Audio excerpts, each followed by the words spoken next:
Hey, everybody, and welcome back to the True Alien Podcast. I'm Adrian Smith, and as always, I am joined by the amazing Julia Jones. Always a pleasure to be here, Adrian. Ready for another wild ride into the unknown? That's the spirit, Julia. We like to keep things fun here, exploring all the weird and unexplained stuff out there. Aliens, abductions, Bigfoot, the whole 9 yards. Exactly. We try to sift through the craziness and see if maybe, just maybe, there's a grain of truth buried somewhere. Separate fact from fiction, or at least die trying. That's what we do. And for today's paranormal probe, we're diving deep into a story that will make you wonder about your neighbors. Oh, that sounds ominous. What have we got? A haunted house? A creepy cult? Not quite Julia, but just as chilling.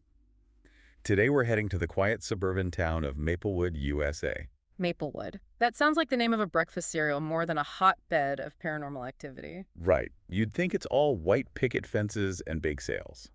But under the surface, something very strange is happening. Okay, you've got my attention. What kind of strange? Well, the heart of this story is the children of Maplewood. The children? Oh boy, this doesn't sound good. Not good at all.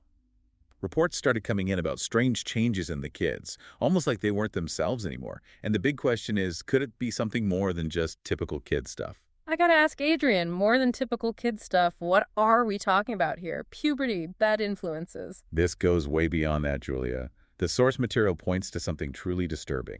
All right, I'm all ears laid on me. So it all began with a child psychologist in Maplewood, Dr. Sarah Klein.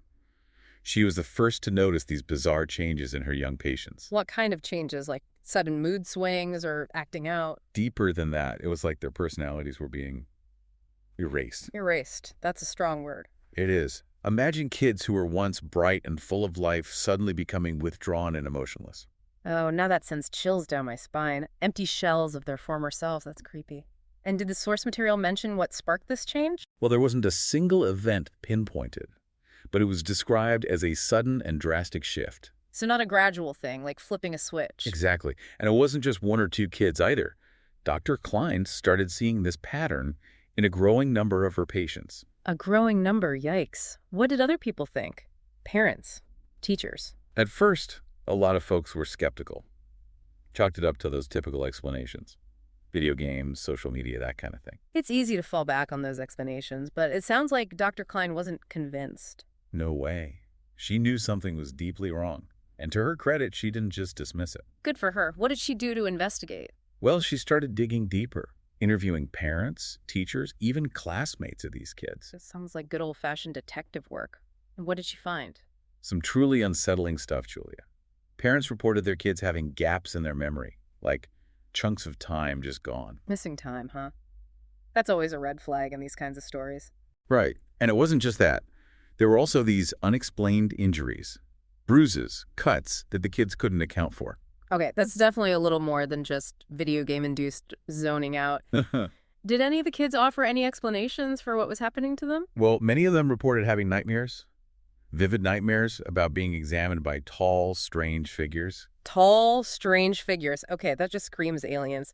But were these figures described consistently by different kids? That's what's wild, Julia. The details varied, but the general theme was consistent enough to raise some serious red flags. So multiple kids, same creepy dream figures.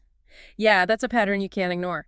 And I bet this is all leading up to a specific case mentioned in the source material, right? You know it. This is where things get really eerie.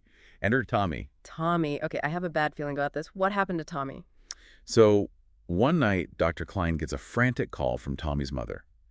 Seems Tommy had been exhibiting the same withdrawn behavior as the other kids, but then things escalated quickly. What do you mean escalated quickly? That's ominous. Tommy's mom found him in his room, eyes glowing in the dark.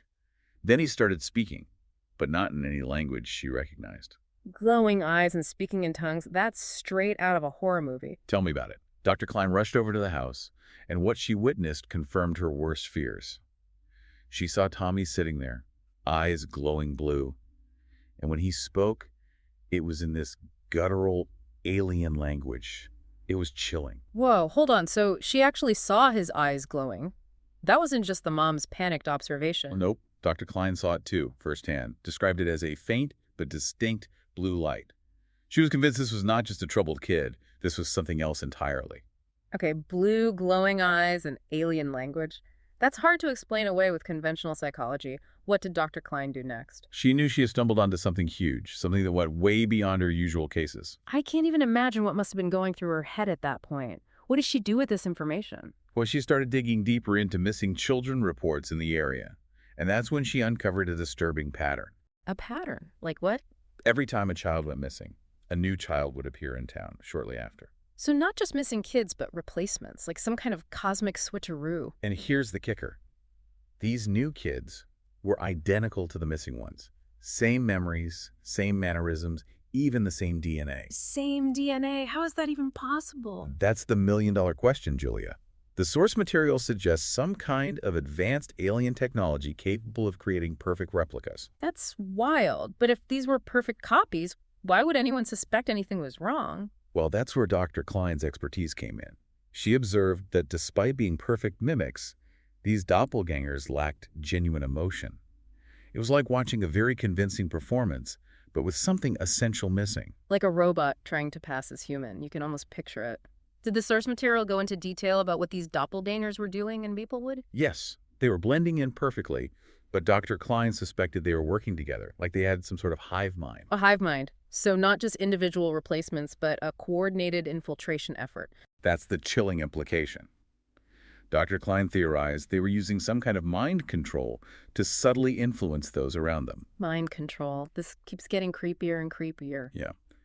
The theory was that the abductions weren't random. It was a calculated strategy to infiltrate human society. Get into our schools, our homes, our institutions. Insidious. And these replaced children weren't just sitting idle. They were actively gathering information, observing us, learning our weaknesses. So these kids were unwittingly turned into alien spies. It's a terrifying thought. Imagine the implications. I'm trying not to. But if Dr. Klein was right, she was essentially on her own against a vast alien conspiracy. Did the source material say anything about how she planned to fight back? Well, she knew she couldn't do it alone. So she reached out to a former colleague, Dr. David Chen. And who was this Dr. Chen? Another psychologist? A neuroscientist, actually. Yeah. And get this, he had developed this controversial technology. Controversial, huh? That always piques my interest. What was so controversial about it? The source material is a bit vague on the details, but apparently it was able to detect subtle anomalies in brain activity. So a brain scanner that could potentially distinguish between a real human and a doppelganger. That's amazing. Right. Dr. Klein, Dr. Chen teamed up, racing against time to perfect this device and expose the truth about what was happening in Maplewood. Because if these replacements were spreading, Maplewood was just the beginning. Exactly. The fate of humanity was literally at stake. The source material makes it clear that Maplewood was a warning, a sign that the invasion might have already begun, and we're none the wiser. Wow. Just when you think you've heard it all, another layer of the onion gets peeled back. That's the thing about the paranormal, Julia. It always keeps us guessing. So what are we left with then? If these perfect copies exist, how do we know who's real and who's not? That's a million-dollar question, isn't it? The source material doesn't give us a clear answer. Yeah. But it does make you think. It does. And that's what we love to do here on the True Alien Podcast. Make you think. Make you wonder. So to all our listeners out there, keep your eyes open.